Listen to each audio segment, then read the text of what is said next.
ప్రభునందు ప్రేమైన వారలారా, మీరంతా బాగా ఉన్నారని, క్రిస్మస్ బాగా జరుపుకున్నారని, సంతోషంతో ఉన్నారని ఆశిస్తున్నాను.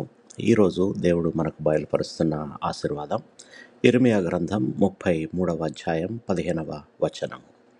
ఆ దినములలో ఆ కాలమందే నేను దావీదునకు నీతి చిగురును మొలిపించెదను అని ప్రభు చేసిన వాగ్దానం మన జీవితాల్లో నెరవేరింది. ఎందుకంటే ఈ వాక్యము మన ప్రభు రక్షకుడైన యేసుక్రీస్తుని సూచిస్తుంది.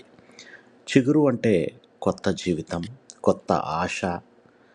పాపంతో నిండిన ఈ లోకంలో దేవుడు నీతిని, న్యాయాన్ని స్థాపించడానికి తన కుమారుణ్ణి పంపాడు. క్రీస్తు భూమి మీద నీతి న్యాయాలను అనుసరించి నడిచిన వాడే కాకుండా మన జీవితాల్లో కూడా నీతిగా జీవించడానికి మార్గాన్ని చూపించాడు.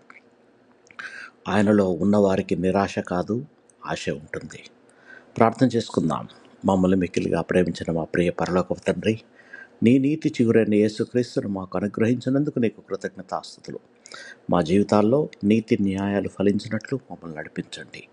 చీకటి మధ్యలో ఆశగా నిలిచే విశ్వాసాన్ని మాకు దయచేయండి. మా ప్రభు మీ ప్రియకుమారుడైన యేసుక్రీస్తు నామంలో ప్రార్థించి వేడుకొంచున్నాము తండ్రి, ఆమేన్. మీకు ఎవరికన్నా ప్రార్థన అవసరత ఉంటే నాకు వాట్సాప్ చేయండి. నేను మీ గురించి ప్రత్యేకంగా ప్రార్థిస్తాను. దేవుడు మిమ్మల్ని బహుగా దీవించి భద్రపరచునుగాక. ఆమేన్.